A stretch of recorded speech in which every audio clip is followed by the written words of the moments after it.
Deronda here. Valentine's Day is right around the corner, and I'm going to show you 2 different ways to use puff pastry.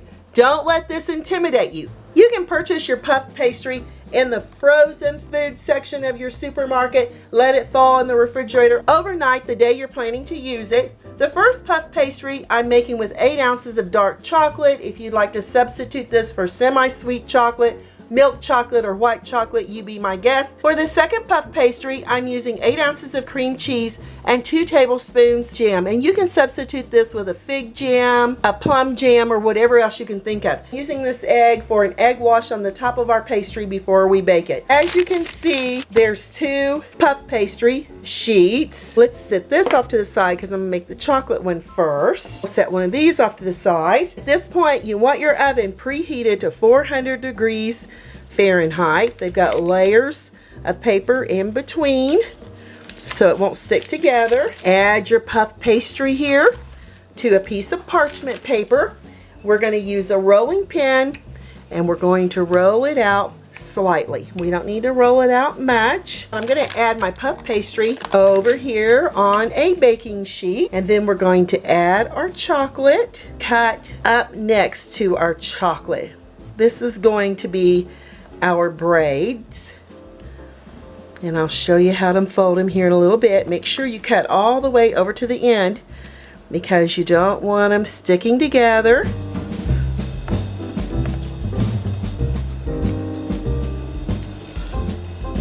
And over here on the other side, we're going to do parallel to what's on this side.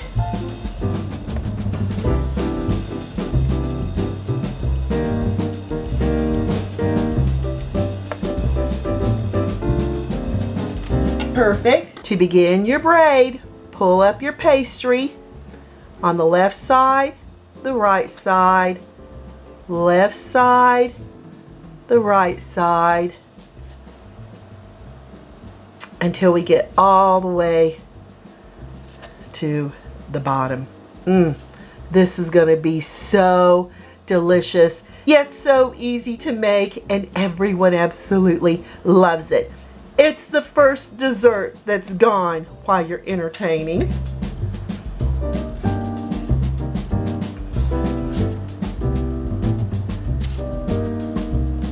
To make the egg wash, I added my egg into a bowl with 1 tablespoon of water. With the fork, we're going to whisk this until it's lovely and blended and looking like this. You want to be sure you blend that water well in with your egg. With a pastry brush, we're going to start brushing the top. This will ensure a beautiful golden brown on your braided puff pastry. Once you remove it from the oven, looks perfect. We can add a few of those slivered almonds here on the top. Not necessary, but I love the presentation it gives and the lovely little crunch it gives along with your puff pastry when you bite into that chocolate. Off to the oven on the middle rack for the next 25 to 30 minutes or until golden in color. Use your timer and no peeking. For the second puff pastry, I've got down parchment paper. I'm going to unfold our phyllo dough. Just make sure you remove that paper. With the rolling pin, we're just going to roll it out slightly. We're going to apply that apricot jam. And if your jam's a little too chilled, you can put it in the microwave on defrost. You don't want to get it too warm, but it can make it very pliable to add here on your phyllo dough. I've cut my cream cheese down the center, then 1, 2, and 1, 2. So I'll have 6 equal sizes of cream cheese. If it starts melting on you, you can put it in the freezer for about 5 minutes. That looks perfect. For this one, I love adding the almonds on the inside. But if you want to leave them out altogether, you be my guest. Back with that knife. We're going to start in the center. Start on the sides. You can go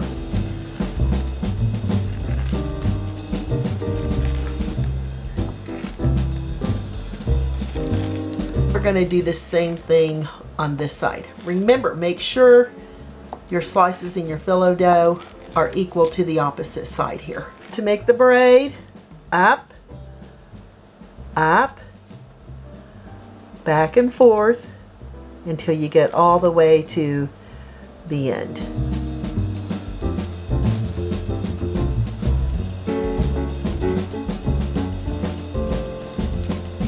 Back with that egg wash to make it lovely and golden brown while it's baking. We're going to also bake this in that 400-degree Fahrenheit oven for the next 25 to 30 minutes. Here's our chocolate puff pastry. I'm gonna let it cool down here on its cooling rack for 5 minutes, and then we're gonna transport it over here to its cooling rack. And I just love the braids in our puff pastry, and I love how the almonds are golden and brown. It's gonna be fabulous, and everybody's gonna think you spent hours in your kitchen making it. Do the same with your apricot and cheese filling one. 5 minutes cool down here on its baking sheet, then transport over here to a cooling rack. Use that serrated knife. Oh, yum. This one is still really super warm. And looky here on the inside.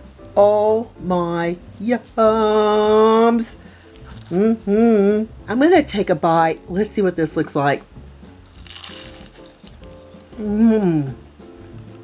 So lovely and flaky.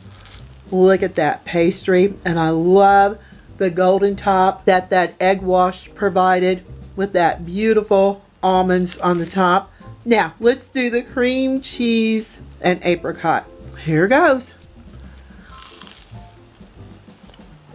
Wow, the sweetness from the apricots, the crunch of the phyllo dough on those almonds, and the cream cheese is so scrumptious.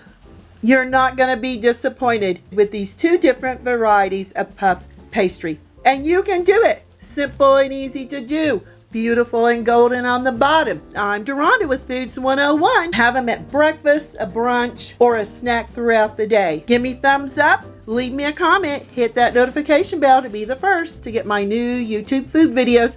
Thanks a million for watching. Stay safe, and I'll catch you lovely people later.